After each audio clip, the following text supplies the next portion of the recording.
మన మల్టీ ఛాంప్లో ఇవాల్టి స్పెషల్ చాలా క్విక్ అండ్ ఈజీగా టేస్టీగా ఉండే బీరకాయ కర్రీ.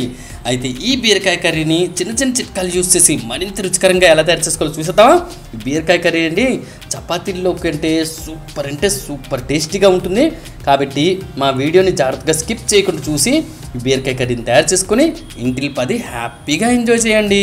ఈ కర్రీ కోసం ముందుగా స్టవ్ మీద ఒక ప్యాన్ పెట్టుకొని ఇందులో సుమారుగా 2 టేబుల్ స్పూన్స్ వరకు పల్లీలు వేసుకొని లో టు మీడియం ఫ్లేమ్లో ఈ విధంగా కలుపుతూ వేయించుకుందాం.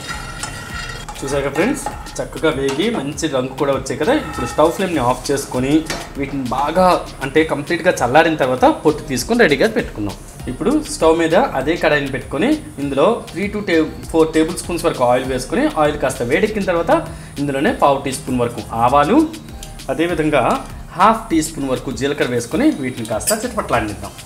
ఈ కర్రీ ఫ్రెండ్స్ చాలా ఈజీగా చేసేసుకోవచ్చు. ఈవెన్ బ్యాచిలర్స్ కూడా ఈజీగా చేసేసుకోవచ్చు.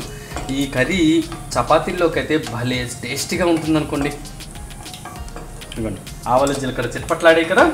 ఇప్పుడు 3 మీడియం సైజ్ ఉల్లిపాయలు తీసుకొని ఇలా చిన్న ముక్కలుగా తరిగేసుకొని వీటిని వేసుకొని వీటిని లైట్ గోల్డెన్ కలర్ వచ్చే వరకు ఫ్రై చేసుకుందాం. చూసారు కదా ఆనియన్స్ అన్ని వేగి లైట్ గోల్డెన్ కలర్ వచ్చాయి కదా. ఈ స్టేజ్లో 1/2 కిలో వరకు బీరకాయలు తీసుకొని ఈ విధంగా లైట్గా పొట్టు తీసుకున్న తర్వాత బాగా శుభ్రం చేసేసుకొని చక్కగా ఈ చిన్న ముక్కలు తరిగిన బీరకాయ ముక్కలన్నింటినీ ఇందులో వేసుకుందాం. టేస్ట్కి సరిపడంత ఉప్పు, 1/2 టీ స్పూన్ పసుపు వేసుకొని వీటన్నింటినీ ఒకసారి బాగా కలిపేసుకుందాం. ఈ విధంగా బాగా కలుపుకున్న తర్వాత మూత పెట్టుకొని మీడియం ఫ్లేమ్లో చక్కగా మగ్గనిద్దాం. బీరకాయలు మగ్గేంత లోపల ఒక మిక్సీ జార్ తీసుకొని మనం ముందుగా రోస్ట్ చేసి పెట్టుకున్నాం కదా పల్లీల్ని, ఆ పల్లీల్ని వేసుకుందాం. అదేవిధంగా 5-6 పచ్చిమిరపకాయలు ఈ విధంగా వేసుకొని డ్రైగా ముందైతే గ్రైండ్ చేసుకొని పెట్టుకుందాం. చూసారు కదా ఈ విధంగా గ్రైండ్ చేసుకున్నాం కదా. ఇప్పుడు లైట్గా వాటర్ పోసుకుందాం. లైట్గా వాటర్ పోసుకొని మెత్తటి పేస్ట్లా గ్రైండ్ చేసేసుకుందాం. చూసారు కదా చక్కగా మనకి ఈ బీరకాయలన్నీ మగ్గి ఆయిల్ కూడా పైకి తేలింది కదా. ఇప్పుడు ఇందులో మనం ముందుగా పేస్ట్ చేసి పెట్టుకున్నాం కదా పల్లీలు పచ్చిమిరపకాయ పేస్ట్, ఆ పేస్ట్ మొత్తాన్ని ఇందులో వేసుకుందాం. వేసుకొని దీన్నంతటిని బాగా కలిపేసి ఇంకొకసారి లో ఫ్లేమ్లో ఈ విధంగా కలుపుతూ వేయించుకుందాం.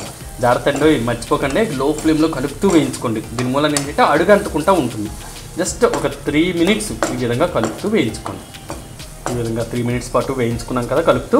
ఇప్పుడు ఇందులోనే జస్ట్ లైట్గా వాటర్ పోసుకోండి. ఈ విధంగా లైట్గా వాటర్ పోసుకొని ఇంకోసారి బాగా కలిపేసుకుందాం. ఈ విధంగా బాగా కలిపేసుకున్నాం కదా. ఇప్పుడు మూత పెట్టి దీన్ని బాగా మగ్గనిచ్చి ఆయిల్ పైకి తేలేంత వరకు మగ్గనిద్దాం. 3 మినిట్స్ తర్వాత మూత తీసి చూద్దాం. వావ్ చూసారు కదా ఆయిల్ పైకి తేలి మంచి టెక్స్చర్తో ఎంత చక్కగా ఉందో. అబ్బాబ్బాబ్బా గుమ్ములు ఆడుతుంది కూడా. ఇప్పుడు ఈ విధంగా చక్కగా కలిపేసుకున్న తర్వాత మన ఈ కర్రీ అనేది రెడీ అయిపోయింది కదా. ఇప్పుడు దీన్ని అంతటిని ఒక సర్వింగ్ బౌల్లోకి తీసుకొని సర్వ్ చేసుకుందాం.